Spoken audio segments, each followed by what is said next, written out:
किसी गांव में दामोदर नाम का एक गरीब ब्राह्मण रहता था। जैसे ही दामोदर का विवाह हुआ तो उसने अपनी नई नवेली दुल्हन से कहा, देखो, अब हम दोनों गृहस्थ बन चुके हैं और गृहस्थ का सबसे महत्वपूर्ण कर्तव्य है अतिथि सत्कार करना। तुम इस बात का ध्यान रखना कि हमारे दरवाजे से कोई भी अतिथि भूखा न जाए, चाहे मैं घर में रहूं या न रहूं। जिस प्रकार ब्रह्मचारी का कर्तव्य आज्ञा पालन करना, वानप्रस्थ का तप करना, सन्यासी का भगवान का चिंतन करना प्रमुख कर्तव्य है, उसी प्रकार गृहस्थ का प्रमुख कर्तव्य अतिथि सत्कार होता है। वैसे तो ब्राह्मण दामोदर के घर की आर्थिक स्थिति अच्छी नहीं थी। वे सुबह से शाम तक एक गांव से दूसरे गांव में भिक्षा मांगते और अपने परिवार का पालन पोषण करते थे। कभी कभी तो पति पत्नी दोनों को भूखा भी रहना पड़ जाता था। चाहे उनके घर में अन्न का एक दाना भी न हो, लेकिन वे अपने घर से अतिथि को भूखा नहीं जाने देते थे। भगवान की लीला बड़ी ही विचित्र है। वे समय समय पर अपने भक्तों की परीक्षा लेते रहते हैं। एक बार भगवान साधु का भेष बनाकर दामोदर के घर आए और बाहर से ही आवाज लगाई, क्या घर में कोई है? आवाज सुनकर दामोदर बाहर आया और साधु को प्रणाम किया। साधु ने कहा, आज मैं तुम्हारे घर भोजन करना चाहता हूँ। ब्राह्मण ने हाथ जोड़कर कहा, महाराज, जैसी आपकी इच्छा। इतना कहकर दामोदर साधु को घर के अंदर ले आया और आसन पर बैठाया। संयोग से उस दिन ब्राह्मण को भिक्षा में कुछ नहीं मिला था। वे दोनों स्वयं तो भूखे रह जाते, लेकिन अतिथि को कैसे भूखा रखें? फटे पुराने कपड़े और बर्तन, टूटी चटाई के अलावा घर में कुछ नहीं था जिसे बेचकर वे साधु को भोजन करा देते। ब्राह्मण ने दुखी होकर अपनी पत्नी से कहा, आज यदि साधु महाराज को भोजन नहीं कराया तो बहुत बड़ा अनर्थ हो जाएगा। ब्राह्मणी ने गहरी सांस लेकर कहा, स्वामी, आप चिंता क्यों करते हैं? मेरे रहते आज भी इस घर से अतिथि भूखा नहीं जाएगा। ब्राह्मणी पड़ोसिन के घर से कैंची मांगकर ले आई और सिर के आधे बाल काटकर उनकी रस्सी बनाकर ब्राह्मण से बोली, इसे बाजार में बेच आओ।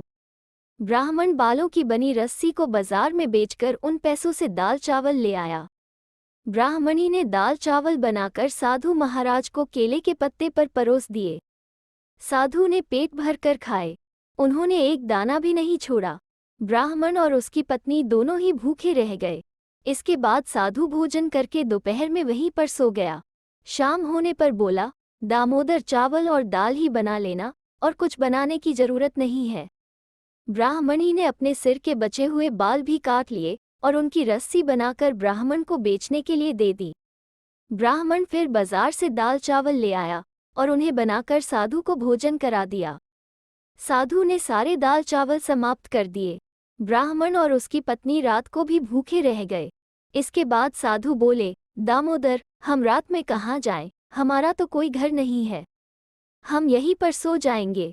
साधु की बात सुनकर ब्राह्मण ने चटाई बिछा दी और उन्हें सोने के लिए कह दिया। साधु के लेटने पर ब्राह्मण और ब्राह्मणी उनके पैर दबाने लगे। जैसे ही महाराज को नींद आई तो उसके थोड़ी देर बाद ही ब्राह्मण और उसकी पत्नी भी सो गए। उन दोनों के सोने के बाद साधु महाराज उठे और उन्हें आशीर्वाद दिया, तुम्हारे केश ठीक हो जाएं, उत्तम वस्त्राभूषण हो जाएं, घर धन धान्य से भर जाए। साधु महाराज आशीर्वाद देकर अंतर्धान हो गए। सुबह जैसे ही ब्राह्मणी उठी तो उसने देखा कि उसके सिर पर बाल और शरीर पर सुंदर वस्त्राभूषण हैं। ब्राह्मणी ने जल्दी से ब्राह्मण को जगाया कि देखो, साधु महाराज न जाने कहाँ चले गए। उन दोनों ने घर के अंदर बाहर सब जगह साधु को खोजा, लेकिन उनका कहीं पता न चला। दोनों पति पत्नी रोने लगे, महाराज, हम मूर्ख हैं, हमने आपको नहीं पहचाना। हमसे कौन सा अपराध हो गया जो आप हमें बिना बताए चले गए? उन्हें रोता हुआ देखकर भगवान ने साक्षात दर्शन देकर कहा, मैं तुम्हारे भोजन से तृप्त हो चुका हूँ। मेरा आशीर्वाद है कि तुम इसी प्रकार अतिथि सत्कार करते रहो। अंत समय में तुम्हें स्वर्गलोक की प्राप्ति होगी। एक नगर में एक सेठ जी रहते थे। वे बहुत ही धार्मिक प्रवृत्ति के व्यक्ति थे। पंडितों और साधु सन्यासियों पर उन्हें बहुत विश्वास था।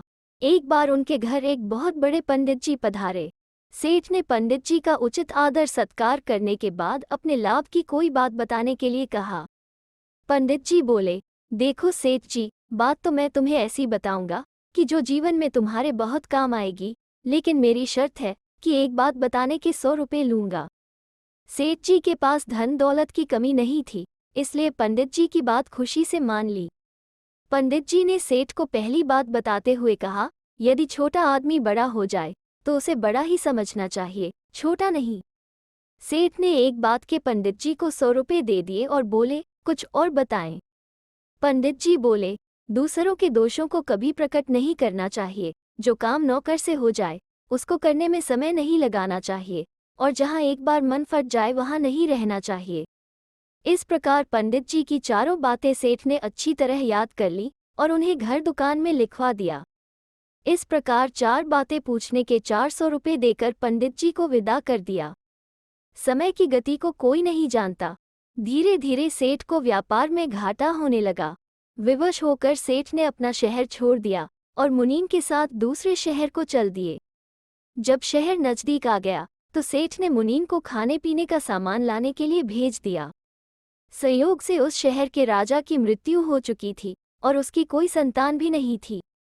मंत्रियों ने निर्णय लिया था कि इस शहर में जो आदमी सबसे पहले प्रवेश करेगा उसे ही राजा बना दिया जाएगा।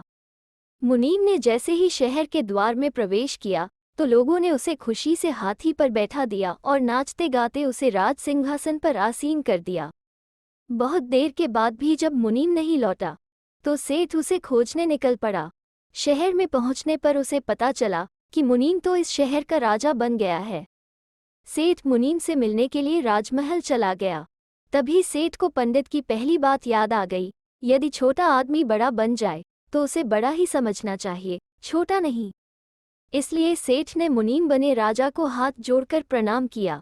राजा ने सेठ को मंत्री बनाकर अपने पास रख लिया। वहां की रानी के घुड़साल के अध्यक्ष के साथ अनैतिक संबंध थे। सेठ ने एक दिन उन दोनों को एक साथ सोते हुए देख लिया। तभी सेठ को पंडित जी की दूसरी बात, किसी के दोषों को प्रकट नहीं करना चाहिए, याद आ गई। सेठ ने तुरंत अपनी शॉल ली और रस्सी पर टांग दी, जिससे उन्हें और कोई न देख सके। सुबह होने पर जब रानी ने सेठ की शॉल रस्सी पर टंगी देखी तो वो पोल खुलने के डर से बुरी तरह डर गई, क्योंकि रानी जानती थी कि सेठ राजा का मित्र है। इसलिए वो सेठ को फंसाने के लिए कोई उपाय सोचने लगी। रानी सेठ की शॉल लेकर राजा से बोली, आपके मंत्री की नीयत अच्छी नहीं है। वो बुरी नीयत से मेरे पास आया था, लेकिन मैंने उसको नापाक इरादों में सफल नहीं होने दिया। मेरे चिल्लाने के डर से जब उसने भागने की कोशिश की तो मैंने उसकी शॉल छीन ली। इतना कहकर रानी चुप हो गई। राजा ने सेठ की शॉल को पहचान लिया, क्योंकि कुछ समय पहले उसने ही वो शॉल सेठ को दी थी। राजा की मति फिर गई और उसने सच्चाई जाने बिना सेठ को मारने की आज्ञा दे दी। राजा ने कसाई से कह दिया कि यदि राजमहल से तुम्हारे पास कोई आदमी मांस लेने आए तो उसे खत्म कर देना। इसके बाद राजा ने सेठ से मांस लाने के लिए कहा। सेठ तो मांस को हाथ भी नहीं लगाता था। इस बात को मुनीम बना राजा अच्छी तरह से जानता था। सेठ राजा की चाल को तुरंत समझ गया और उसने मांस लाने के लिए नौकर को भेज दिया। क्योंकि सेठ को पंडित की तीसरी बात, जो काम नौकर से हो जाए उसे स्वयं करने में समय नहीं लगाना चाहिए, याद आ गई। जैसे ही नौकर कसाई के पास मांस लेने गया तो कसाई ने नौकर की हत्या कर दी। नौकरों द्वारा जब रानी के अनैतिक संबंधों के विषय में पता चला तो राजा को बहुत पश्चाताप हुआ कि उसने ईमानदार सेठ की हत्या करवाई है। कुछ देर बाद जब राजा ने सेठ को जीवित देखा तो उसकी खुशी का ठिकाना नहीं था। राजा ने सेठ से अपनी गलती के लिए क्षमा मांगते हुए पूछा कि यह शॉल रानी के पास कैसे पहुंच गई। सेठ ने रानी की सच्चाई बताते हुए राजा से कहा कि मैं पंडित की 100 रुपये की एक बात का पालन हमेशा करता हूँ। रानी को घुड़साल के अध्यक्ष के पास लेटा देखकर मुझे पंडित की बात याद आ गई कि दूसरे के दोषों को प्रकट नहीं करना चाहिए। इसलिए मैंने उनका दोष छिपाने के लिए अपनी शॉल रस्सी पर फैला दी। वही शॉल उठाकर रानी ने मुझे ही फंसा दिया। राजा ने सेठ से पुनः मंत्री पद संभालने की प्रार्थना की, लेकिन सेठ ने इनकार कर दिया। सेठ को पंडित की चौथी बात, यदि एक बार मन फट जाए तो वहां दोबारा नहीं रहना चाहिए, याद आ गई। राजा के समझाने पर भी सेठ वहां नहीं रुका और अपने नगर लौट आया। संस्कृत विद्या का केंद्र होने के कारण काशी प्राचीन काल से ही बहुत प्रसिद्ध रही है। काशी को भगवान विश्वनाथ की नगरी भी कहा जाता है, क्योंकि काशी में विश्वनाथ भगवान का बहुत पुराना मंदिर है। एक दिन भगवान विश्वनाथ ने मंदिर के पुजारी से स्वप्न में आकर विद्वानों और धर्मात्मा लोगों की सभा बुलाने का आदेश दिया। पंडित जी भगवान में बहुत ही भक्ति रखते थे। उन्होंने सुबह पूरे नगर में सभा की घोषणा करा दी। दूसरे दिन नियत समय पर काशी के विद्वान, साधु और धर्मात्मा लोग गंगा में स्नान करके मंदिर में इकट्ठा होने लगे। विश्वनाथ भगवान को जल चढ़ाकर और प्रदक्षिणा करने के बाद सभी मंडप में बैठने लगे। देखते ही देखते पूरा सभा मंडप श्रद्धालुओं से खचाखच भर गया। पंडित जी ने मंदिर में उपस्थित भक्तों को जब अपना स्वप्न बताया तो सभी हर हर महादेव का घोष करके भगवान शंकर की प्रार्थना करने लगे। पुजारी ने भक्तों के साथ मिलकर आरती की तो मंदिर में एक अलौकिक प्रकाश देखकर सभी आश्चर्यचकित हो गए। बड़े बड़े रत्नों से जड़ा हुआ एक सोने का पत्र भगवान विश्वनाथ की मूर्ति के पास पड़ा हुआ था। उस पत्र को पुजारी जी ने उठा लिया और पढ़ने लगे। उस पर लिखा था, पुण्यात्मा और सबसे बड़े दयालु व्यक्ति के लिए यह विश्वनाथ जी का उपहार है। पुजारी जी बहुत ही त्यागी और भगवान के सच्चे भक्त थे। उन्होंने वो पत्र सभा में उपस्थित भक्तजनों को दिखाकर कहा, इस मंदिर में प्रत्येक सोमवार को विद्वानों की सभा का आयोजन किया जाता है।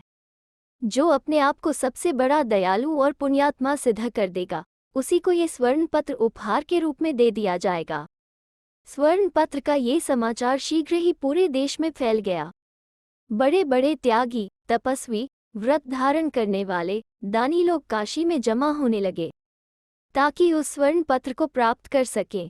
एक ब्राह्मण महाशय ने तो स्वर्ण पत्र लेने के लिए चंद्रायन व्रत भी रखा, लेकिन जब वे उस स्वर्ण पत्र को लेने आए तो उनके छूते ही वो स्वर्ण पत्र मिट्टी का हो गया।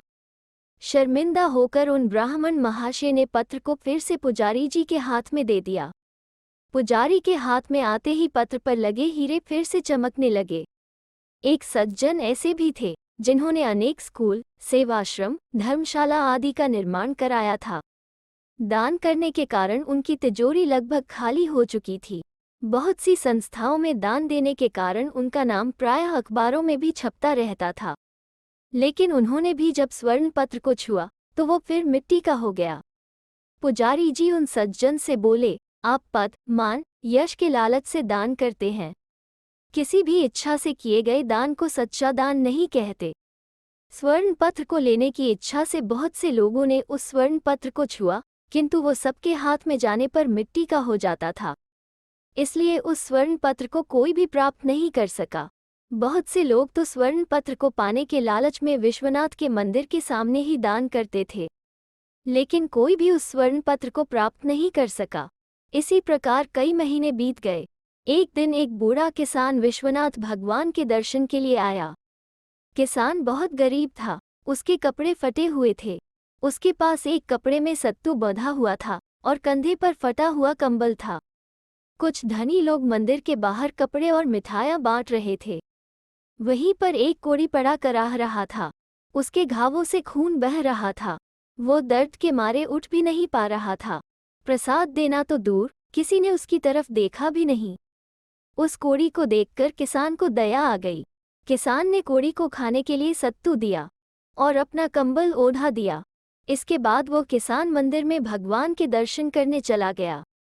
पुजारी जी का ये नियम था कि सोमवार के दिन जितने भी भक्त भगवान के दर्शन करने आते थे, सभी के हाथ में वो स्वर्ण पत्र दिया जाता था। पुजारी ने वो स्वर्ण पत्र किसान के हाथ में दिया तो उस पत्र में जड़े हीरे दुगनी कांति से चमकने लगे। ये देखकर सभी आश्चर्यचकित रह गए। पुजारी ने उस स्वर्ण पत्र को किसान को देते हुए कहा, जिसके मन में लालच नहीं है, दीनों पर दया करता है, निस्वार्थ भाव से दान करता है, दुखियों की सेवा करता है, वही सबसे बड़ा पुण्यात्मा है। मंदिर में उपस्थित सभी लोगों ने बूढ़े किसान की बहुत प्रशंसा की। इसके बाद किसान स्वर्ण पत्र को लेकर खुशी खुशी अपने घर लौट आया।